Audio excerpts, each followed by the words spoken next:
the mix, then you have something else that's destroying the ozone, going around and around in its own reaction.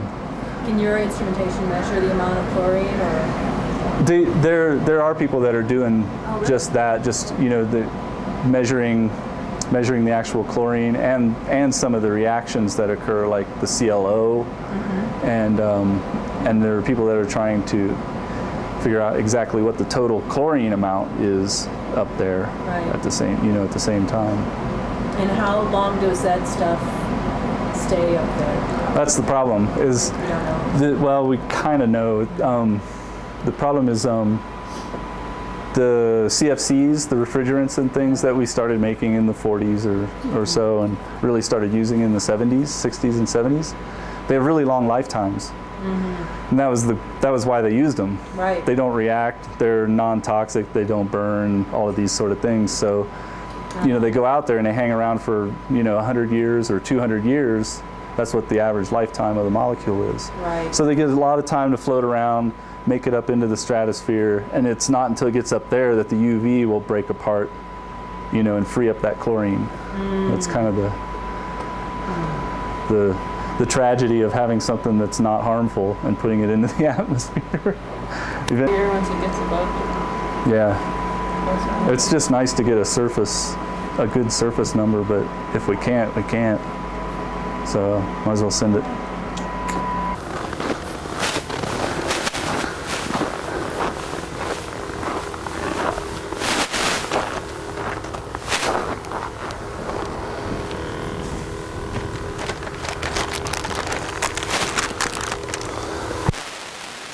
Okay, here goes.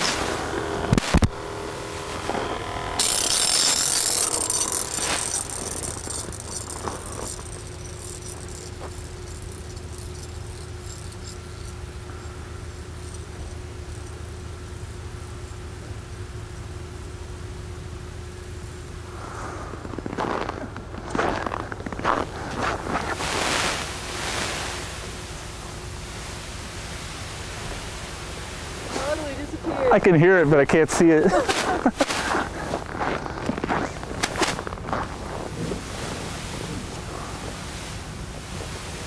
Some really low clouds.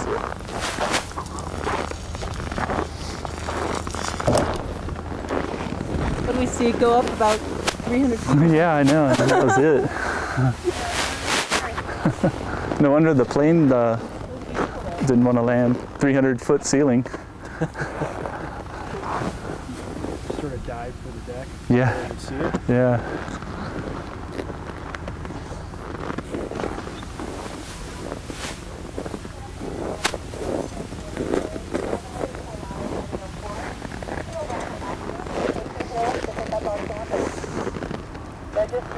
Pick up campers at the park. They're estimated at South Pole. I'm going out to ICL. All right. Thanks for the tour. Sure. If you want to bring Elka out. Oh yeah. Did you talk to her about? Oh, did you? Do you want me to tell her what's going on out there? Or? If she wants, yeah, just to, maybe she can just schedule a time that's easy. Yesterday? Yeah. Yeah. What if she came out for the open house yesterday? Oh, did you go to the open house yesterday? Yeah, I went. Oh, okay.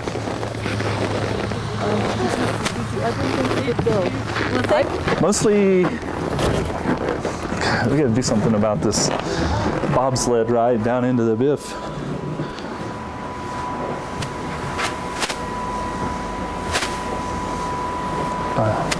Feel like need this the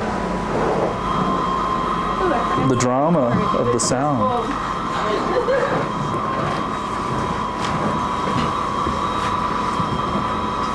Do you have 12 minutes to run a swap for in these screens? On battery or on battery? Oh, battery. Yes. Well, let's run it out. Sometimes it goes longer. Which one? The one that you showed me. Oh, with the 3? Yeah. Because It's a good one. Grinded graphs, but not the one I wanted. Yeah, that's my favorite one. Yeah, I wanted him to do it from the stratosphere that we did here. Was it the 11th? No, yeah. That should be on the web by now, I would think. Really? And he didn't leave data files or anything for me. I asked him, so I'm going to email him again, I think. Okay. But yeah, I can give you. That's something that we can have for Thursday for the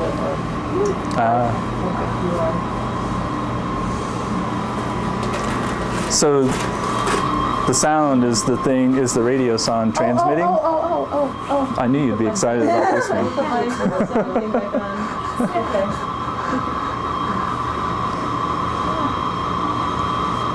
I always do that. I stop recording sound at the first. So are you making sound research from softball or video or both? I'm doing both. My primary research is sound, and video is kind of like documentation of process. Although I'm going to be working with some videographers next semester, and they might think the footage is so great and put something together, which is great. Yeah. But mostly it'd just be kind of small.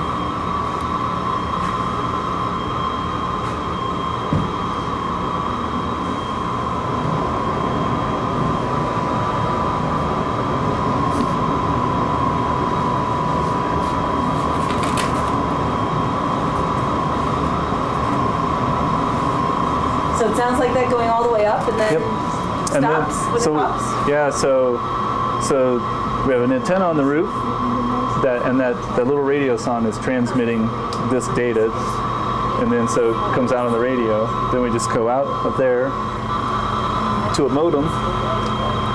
So we're just creating a sound that the computer can understand, and then this program just reads that and then converts it all into our pressure, temperature as it's going up, and that pump temperature, and then the ozone is plotting right here. So that's our tropospheric ozone. So it's almost 5 kilometers.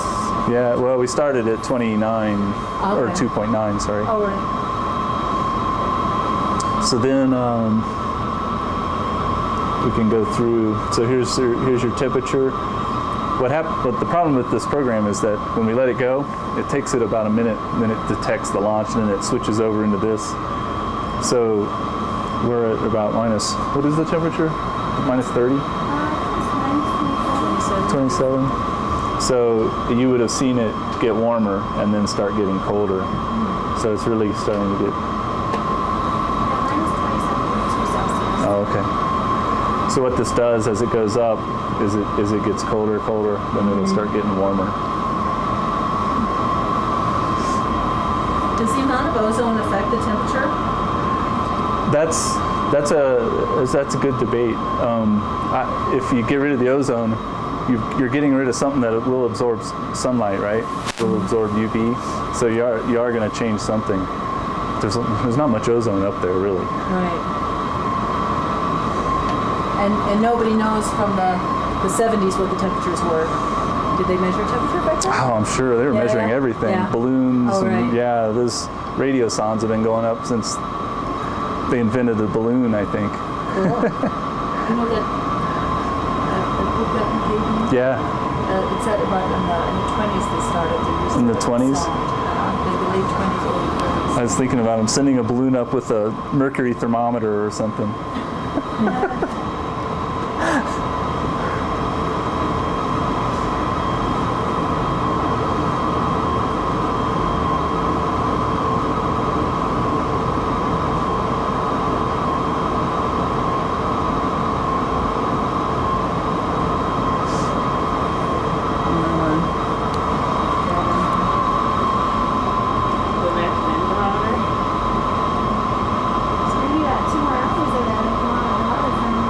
That goes on for 2 hours.